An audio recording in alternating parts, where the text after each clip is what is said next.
예장통합교단 정훈 신임 총회장이 1년간의 임기를 시작했습니다.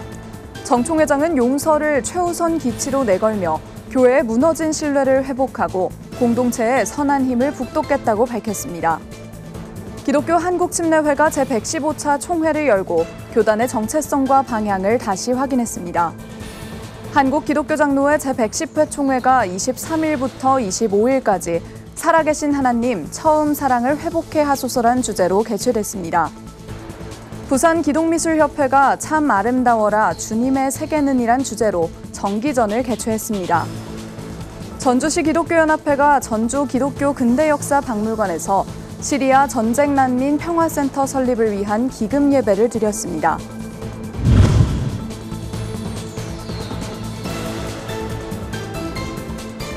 시청자 여러분 안녕하십니까? 구TV 뉴스입니다.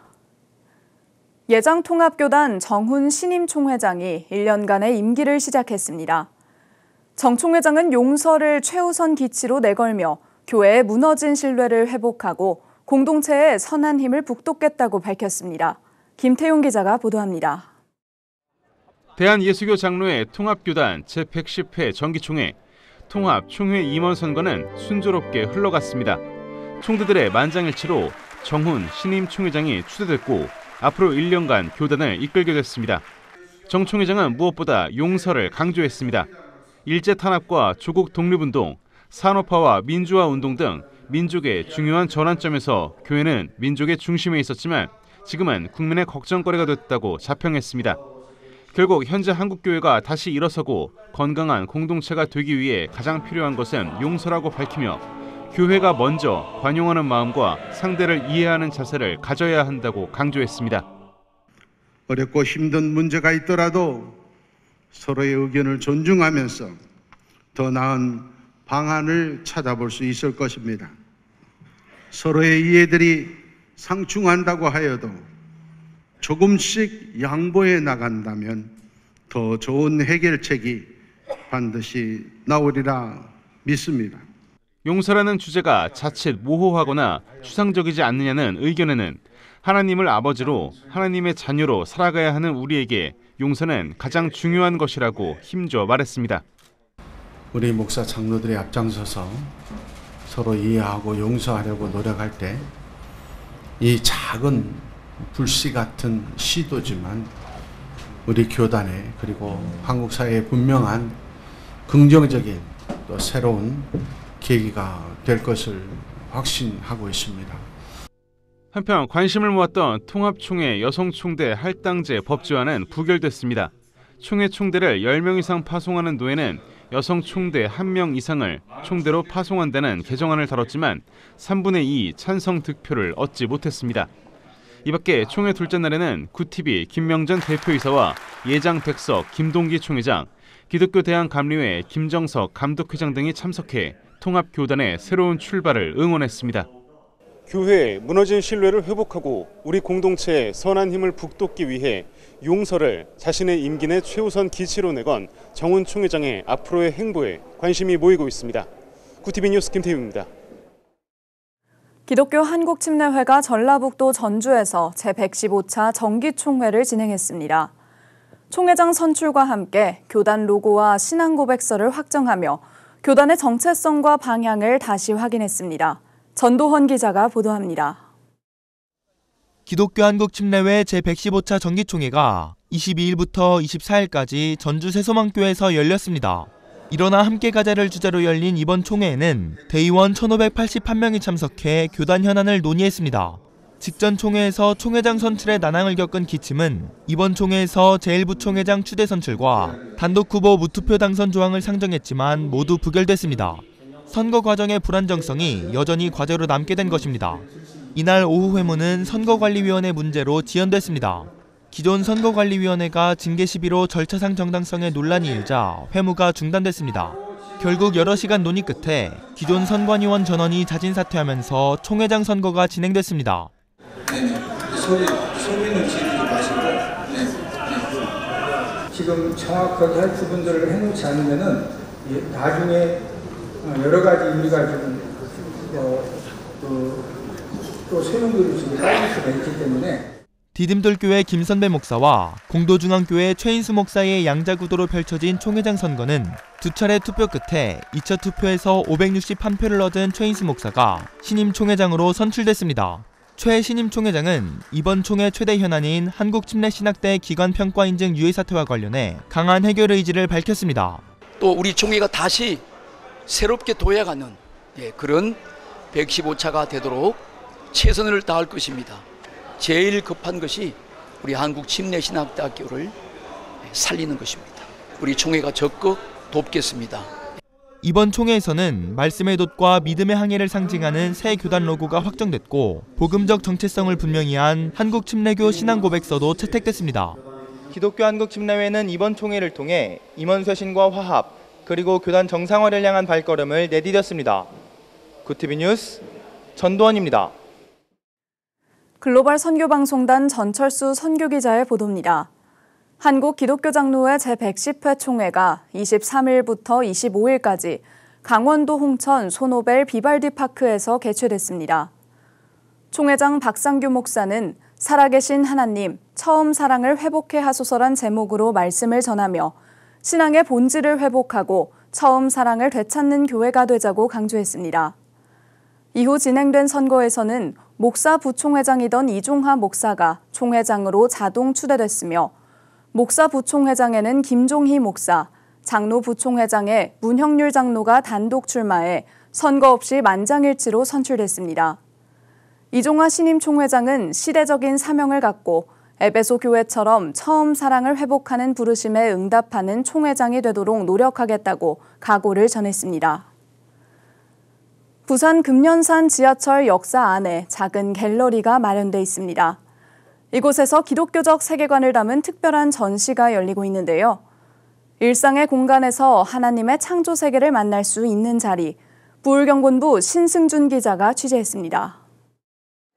살짝 열린 꽃봉오리 속 처음 세상을 마주하는 태아의 모습. 하나님이 창조하신 세상 속에서 생명이 피어나는 순간을 작품으로 표현했습니다. 두꺼운 당나무 종이를 활용해 자연물의 독특한 질감을 표현하고 전통적인 오방색을 담아낸 작품도 눈길을 끕니다.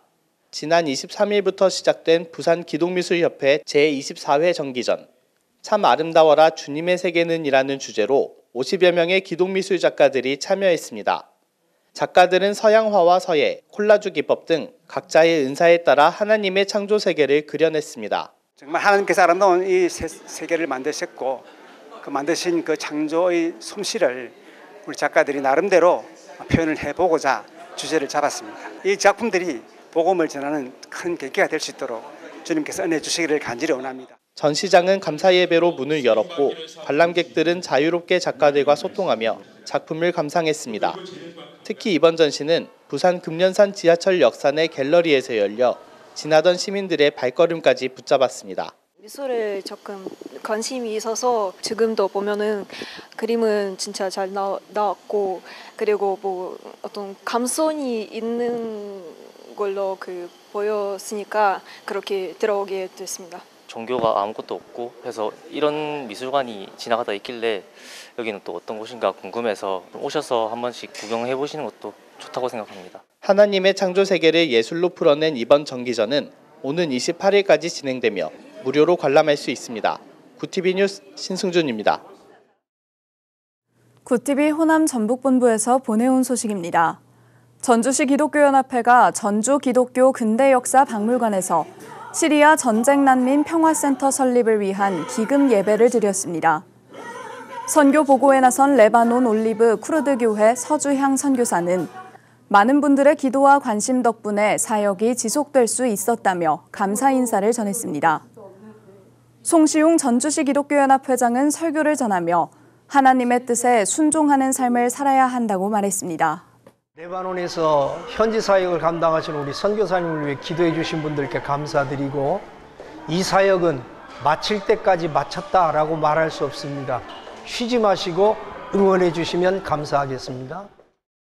기금 예배 외에도 기금 마련 전시회가 함께 열리며 참석자들은 고난받는 이웃들을 향한 선교와 섬김의 사명을 되새기는 시간을 가졌습니다.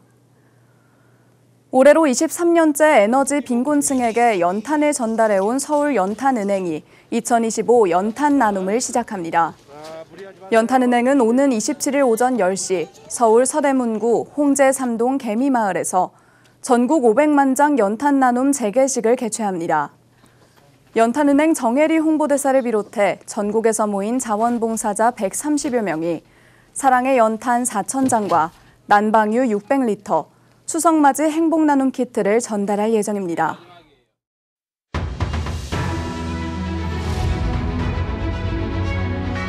오늘의 이슈 포커스입니다. 이재명 대통령이 뉴욕 유엔 총회에서 20분간 기조연설에 나섰습니다. 연설에서 대한민국을 33번, 평화를 25번, 민주주의를 12번 언급했습니다. 특히 대한민국의 국제사회 복귀를 선언하고 END 이니셔티브로 한반도 냉전을 끝내겠다고 밝힌 대목에서는 세계 각국 정상들의 박수가 나왔습니다. 연설 후에는 안토니우 구테르스 유엔 사무총장을 만나 한반도 평화 안보를 위한 유엔의 지원을 요청했습니다. 대통령실이 역대 정부 최초로 특수활동비와 업무 추진비, 특정 업무 경비의 집행 내역을 공개했습니다. 출범 45일간 특활비로 총 4억 6,422만 원, 하루 평균 1,031만 원을 쓴 것으로 나타났습니다. 사용처는 외교안보 네트워크 구축 1억 5,802만 원, 민심 청취 9,845만 원, 국정현안 정보 수집 9,700만 원 순이었습니다. 대통령실은 국민 알권리 확대와 투명성 강화를 위해 공개했다고 설명했습니다. 김건희 여사의 의혹들을 수사하는 민중기 특별검사팀이 정교유착 국정농단 의혹과 관련해 한학자 통일교 총재와 권성동 의원을 24일 소환합니다. 두 사람의 대질 신문은 진행하지 않지만 특검은 청탁 사슬의 핵심 인물들을 확보하며 정치 개입 수사에 집중할 방침입니다. 이번 소환은 통일교 청탁 의혹의 본격 규명 국면을 예고한 것으로 보여집니다. 도이치모터스 주가 조작 혐의와 통일교 금품 수수 혐의로 구속 기소된 김건희 여사의 첫 재판이 24일 열렸습니다. 전직 영부인이 재판에 넘겨진 건 헌정사상 처음입니다. 서울중앙지법 형사합의 27부는 이날 자본시장법 위반, 정치자금법 위반, 특정범죄 가중처벌법상 알선수재 혐의를 받는 김 여사의 첫 공판을 진행했습니다. 호송차를 타고 법원에 도착한 김 여사는 오후 2시 12분 왼쪽 가슴팍에 수임번호 4398을 달고 들어섰으며 재판은 40분 만에 종료됐습니다. 비상계엄 당시 특수전사령부 병력의 서울 진입을 지연시킨 김문상 육군대령과 해병대 채모 상병 순직 사건 수사 외압 의혹과 VIP 경로서를 폭로한 박정훈 해병대 수사단장이 정부 포상을 받습니다. 국방부는 23일 이들을 포함한 현역 군인 11명을 헌법적 가치 수호 공로자로 포상한다고 밝혔습니다. 서울시가 40대에서 60대 구직자 10,000명과 기업 450곳을 동시 조사한 역대 최대 규모의 중장년 일자리 보고서를 내놨습니다. 중장년 구직자의 80% 이상이 5년 내 재취업을 원했지만 희망임금이 월 380만 원에 달해 기업이 제공 가능한 수준 월 200만 원에서 300만 원과 큰 격차를 보였습니다. 서울시는 내년부터 경력진단, 직업훈련, 1:1 매칭까지 지원하는 중장년 취업 사관학교를 열 예정입니다. 작년 어린이 보호구역 교통사고가 526건 발생해 최근 5년 새 가장 많았습니다. 부상 어린이도 556명에 달했습니다. 24일 국회 교육위원회 소속 강경숙 조국혁신당 의원이 경찰청으로부터 제출받은 자료에 따르면 사고 원인은 안전운전 불이행이 203건으로 가장 많았고 보행자 보호 의무 위반과 신호 위반이 뒤를 이었습니다. 굿티비 뉴스 김혜인입니다.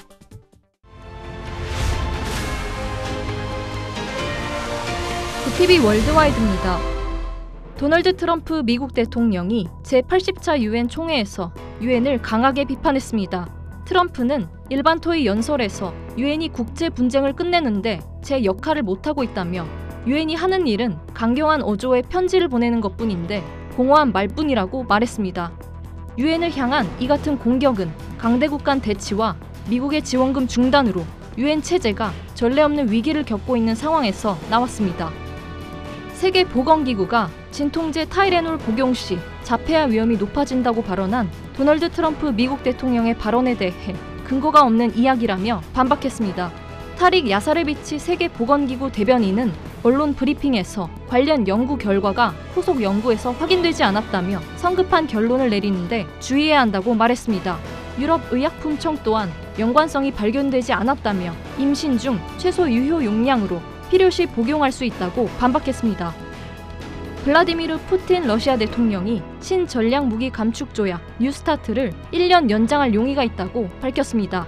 푸틴은 현지 시간 22일 러시아 국가안보회의에서 뉴스타트 연장 조치는 미국이 함께 행동해야만 지속 가능하다고 믿는다며 미국도 뉴스타트를 자체 연장할 것을 제안했습니다. 뉴스타트는 러시아와 미국이 배치 가능한 전략 핵탄두 수를 1,500개, 핵탄두 운반체 배치 수를 700개로 제한하는 조치로 내년 2월 5일에 만료될 예정입니다. 초강력 태풍 제18호 라가사가 대만을 강타해 최소 14명의 사망자와 124명의 실종자가 발생했습니다. 대만 당국은 현지 시간 24일 천여 명이 사는 다마마을 전체가 침수됐고 여전히 많은 이들이 고립돼 있다며 이같이 밝혔습니다. 홍콩에서는 최고 단계인 태풍 경보 10호가 발령돼 700편 이상의 항공편이 취소됐으며 사실상 도시가 폐쇄됐습니다. 이와 인접한 중국 광둥성 전역에서는 100만 명이 넘는 인원이 대피하며 비상 대응에 나섰습니다. 전 세계적으로 반이민 정서가 확산되면서 영국과 일본에서 외국인 정책 규제를 강화하려는 움직임이 나타나고 있습니다. 영국 개혁당은 현지 시간 22일 현행 영주권 제도를 폐지하고 5년마다 갱신하는 새 비자로 대체하겠다고 발표했습니다. 또한 일본 자민당 총재 선거에서는 출마자 5명 중 4명이 외국인 정책 규제를 공약으로 내세우며 외국인 때리기 양상을 보이고 있습니다. 온난화로 인한 북극 해빙 가속화로 북극 항로가 새 무역 루트로 부상한 가운데 중국과 유럽을 잇는 첫 북극 항로가 공식 개통됐습니다. 현지 시간 23일 중국 매체의 보도에 따르면 중국 저장성에서 영국 펠릭스토우 향으로 향하는 화물선이 출항 준비를 마쳤습니다. 중국에서 북극 항로를 이용할 경우 18일 만에 영국 펠릭스토우 향에 도착할 수 있어 기존 수에즈 운하 항로의 40일보다 2배 이상 단축됩니다. 구티비 뉴스 전유정입니다.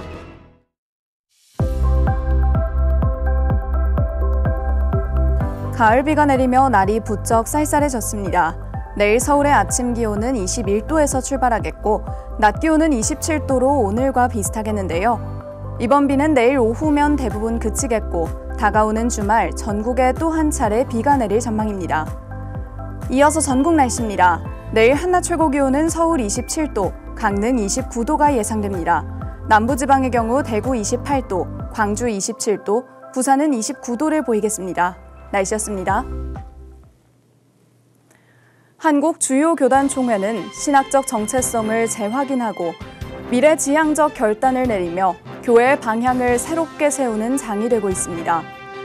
각 교단은 이번 총회를 통해 내부 갈등을 줄이고 사회적 책임과 공적 역할을 강화하겠다는 의지를 표명하고 있는데요. 이를 통해 한국교회가 개혁과 갱신의 길을 밟으며 더 건강하고 신뢰받는 공동체로 나아가길 기대합니다. 이상으로 뉴스를 마칩니다. 함께해 주신 여러분 고맙습니다.